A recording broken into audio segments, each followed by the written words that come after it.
Okay, so we've got our butternut squash. It's cut and prepped as we did earlier, and I've got it in a baking pan, and we're gonna bake this stuff. That's what we're gonna do with it. So I'm gonna throw a little olive oil on her, and we're gonna add to that goodness with some brown sugar.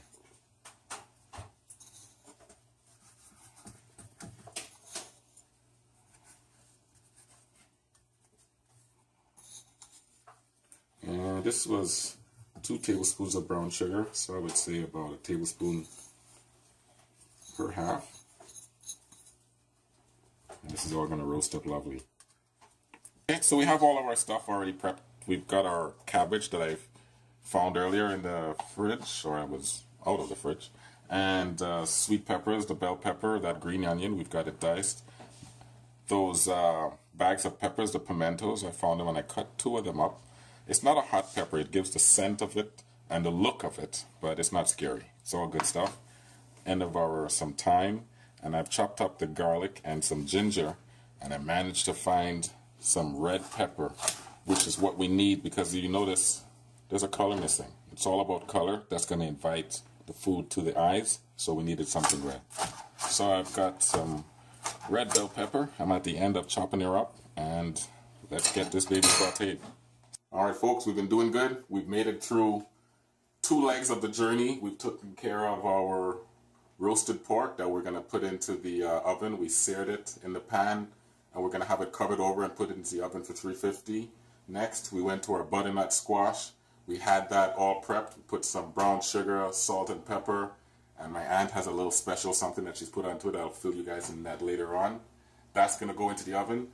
And our 3rd leg of the journey is the rice. We're going to get into that right now. Let's pan down and get this baby going. We've got our pot smoking hot right now, which is the way we like to start. Throw in, I would say, about a tablespoon of olive oil. Next, we're going to throw in our vegetables. Okay, and so what we're going to do is now we're going to throw in our peppers. That's the bell peppers. Our pimentos. Give that a saute. Lovely. Yes. And then throw in our thyme. I just throw in the whole thing. Throw in our red bell peppers, which are our color. Then throw in our ginger and garlic mince. And last but not least, it's happened to me before. Oh yeah, that's the phone. That's one of my other aunts calling. It's okay. We're gonna keep this going with our cabbage and give that a nice saute. Look at the colors. Look at what we're developing here, folks. This is what I'm talking about. This is good food. This is 2017. This is about good nutrition and leaving health at the pinnacle. I'm going to add another touch of salt, and as I mentioned before, kosher salt, so it's a hollow salt, so don't feel bad. And I always recommend adding the salt in junctures. Don't add it all at one time, add it in instances throughout the cooking process so that we don't add too much salt. So I'm going to let this saute. And we've got this on a medium high right now. Actually, it's on a medium. I'm going to step it up just a touch to a medium high. I feel like she's in need of a little black pepper, so we're going to add, say, just a half teaspoon of black pepper.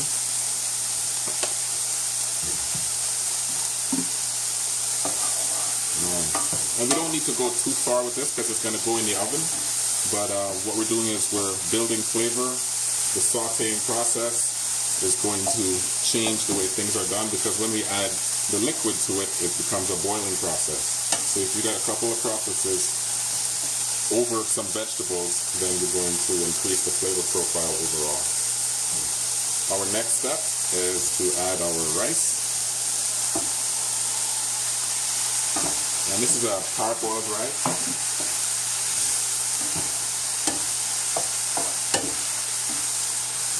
we're going to do is we're going to toss the rice with the vegetables and stir fry them somewhat all together. And what this is going to do is it's going to coat each of the rice grains individually. And what that does is that keeps it from clumping, because when the rice is covered with all of the seasonings and everything that we've done thus far, it's going to protect the rice somewhat during the cooking process. If the rice were wet when I added it, then it would retard the cooking process. So this is looking good. I don't like to do this part. Remember, we're at a medium high right now for more than 30 seconds. We've got a beautiful product. We don't want to burn it right now. So I'm going to end off now with our frozen veggies that we found in the freezer. And look at the colors, folks. It's a known fact. One of the things that would attract you to eating is color and the variance of color. Even if you're not hungry, you're going to feel like eating. And that's what we want to do, so we can get the family and everyone out of the restaurants and at home eating.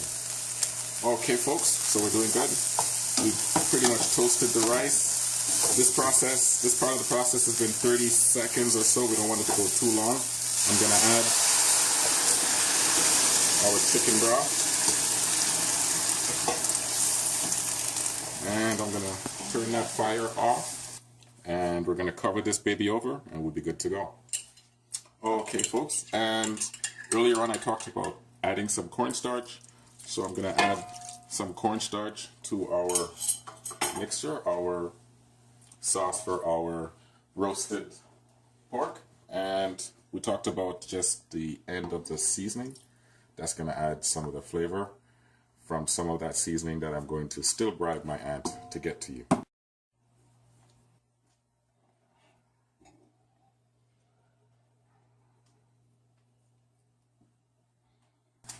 All right, folks. Whew.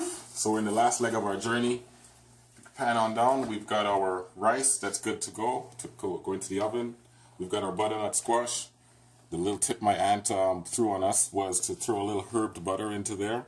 You could make your own herb butter at home. Just some butter and whip in perhaps I would say a clove of garlic and a little bit of parsley and make your own herbed butter. But you can also get in the grocery and cut the stress and get right to it. So I've got just about a teaspoon of herbed butter into each of the cavities, and the last we got over here is our pork, and we're gonna cover them over. So when I'm covering it over, what I like to do actually is measure how much you're gonna use and then cut that exact same amount 4 times.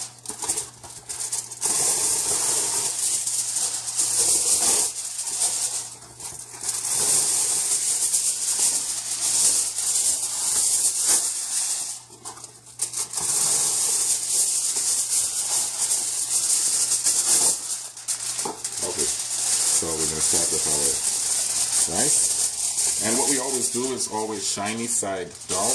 You notice there's a duller side and there's a shinier side. So we're going to use science. We've got to have the shiny side down, and that's going to keep heat in the pan. So it'll just keep on bouncing against the shiny side and cook the product and give us something excellent.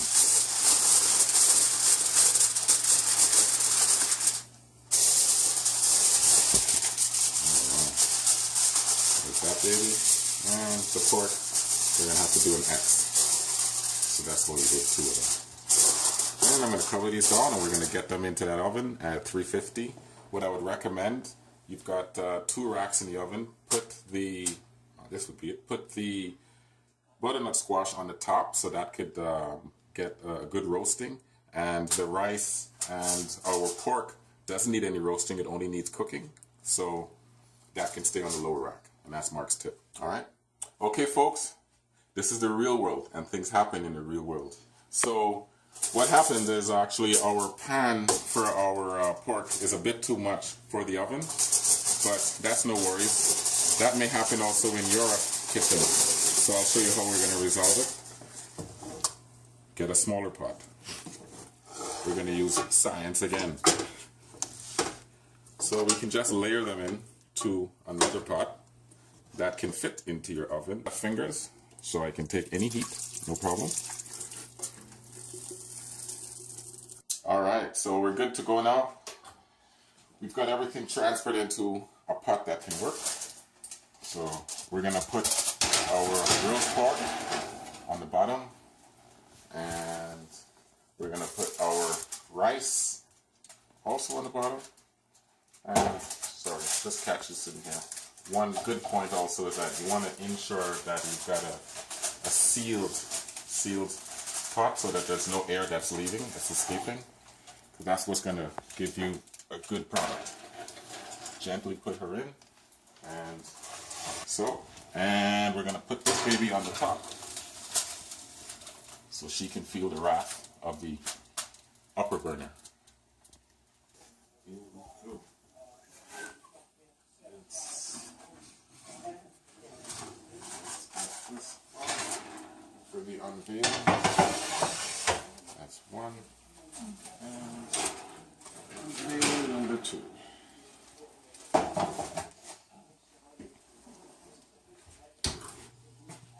Okay, whenever you're taking these things off, always be very wary of steam. See, it's going to come off.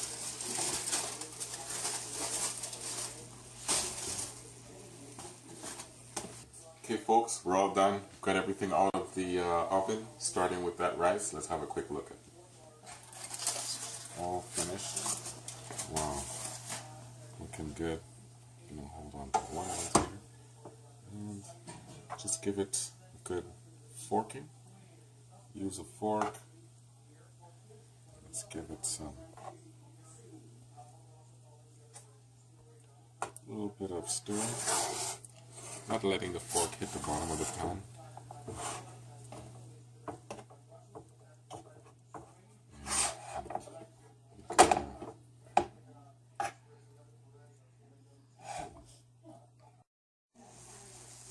Alright. And as we mentioned before, always pull it to the side first and get the steam out. And then pull it off.